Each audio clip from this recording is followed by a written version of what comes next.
कुछ पॉइंट्स हैं। सबसे पहला पॉइंट ये है कि जो भी कैटेगरीज होती हैं रेसलिंग में, उसमें 2 दिन का समय जो है दिया जाता है पूरे टूर्नामेंट के लिए।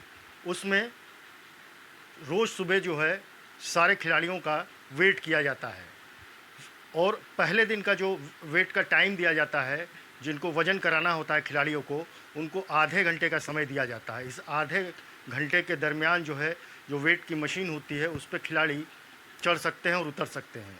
अगर उनका वेट ज़्यादा है तो उसके हिसाब से वो एक्सरसाइज करके वेट को कम कर सकते हैं।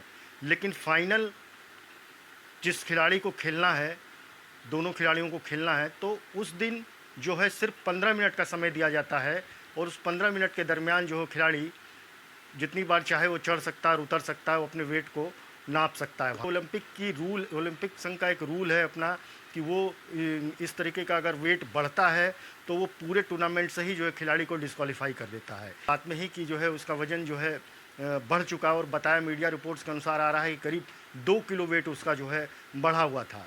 लेकिन स्कीपिंग और साइकिलिंग करके उसने जो है करीब 1 किलो 900 ग्राम वज़न अपना कम कर लिया था, रह गया था, वो कम नहीं कर पाई। और 50 किलो की जो कैटेगरी है उससे वो 100 ग्राम वज़न जो है उसका ज़्यादा जा रहा था, जिस वजह से जो है उसको डिस्क्वालीफाई कर दिया गया। तो अब ओलंपिक फेडरेशन को जो है भारत की तरफ से जो है आधा घंटे पहले ही जो है बताया जा रहा है कि प्रोटेस्ट जो है जता दिया गया था और इस पर कुछ संशोधन की बात की जा रही थी। लेकिन तमाम जो ओलंपिक के जो जानकार हैं उनका ये मानना है कि ओलंपिक का अपना एक रूल रेगुलेशन होता है, अब उसमें किसी भी तरीके से भी कोई भी परिवर्तन नहीं किया जा सकता है। लेकिन भविष्य को देखते हुए कि अगर कोई खिलाड़ी अगर वो कल मैच को जीत रहा है और फाइनल के लिए क्वालिफाई कर रहा है, लेकिन उसको जो है अब डिस्क्वालीफाई कर दिया जाता है, तो जो उसका मेडल कम से कम ब्रोंज मेडल तो बनता ही था, लेकिन उसको ब्रोंज मेडल से भी जब उसको डिस्क्वालीफाई किया गया, विनेश या नहीं, लेकिन ऐसा लगा जैसे हमें चाकू घुसेड़ दिया गया। मेरे आज भी याद है उस प्रोटेस्ट में मैंने रातें काटी हैं और 4-4 गोली खाई मैंने। ये देश की अस्मिता से जुड़ा मामला था, पर हमारी मांग ये थी कि सरकार स्टैंड क्लियर कर दे, तब भी सुनवाई नहीं की गई। जब मंत्री बोलने आए तो हमने उनसे कहा कि हमें कुछ इंफॉर्मेशन चाहिए, उस पर बात नहीं हुई। सवाल ये है सर, 1 गोल्ड हमारे लिए आ रहा था और जब ये गोल्ड आता देश गौरवान्वित होता। और क्या व्यवस्था थी सर कि उसका वेट बढ़ गया, पता ही नहीं लगा सिस्टम के लोगों को। क्या बेवकूफी की गई है, ये सोचने का विषय है सर। ये बहुत महत्वपूर्ण देश की बेटी का मामला है। ये हरियाणा की बेटी नहीं है सर, वो एक जात की बेटी नहीं है, वो हमारी बहन है, देश की बेटी है। और आपने क्या किया हरियाणा के साथ? आपने हरियाणा का बजट कम किया, जबकि सबसे ज्यादा मेडल हरियाणा लेके आता है। ये गलत है सर, ये धोखा है।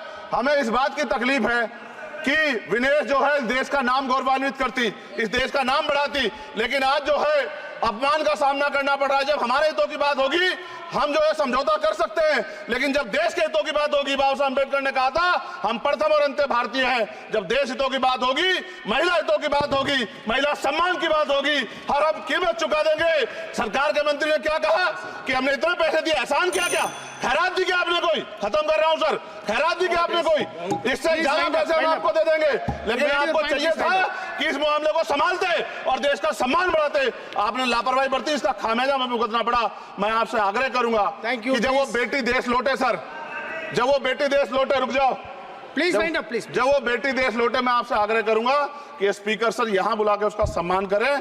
हम सब लोग, वो देश की बेटी है सर, देश के लिए गोल्डन करके वो गल है, वो उसका सम्मान यहां किया जाए सर, हमें चाहते हैं। बहुत बहुत धन्यवाद, आपने बात रखने का मौका दिया। महिला विरोधी चुप रहे। Thank you.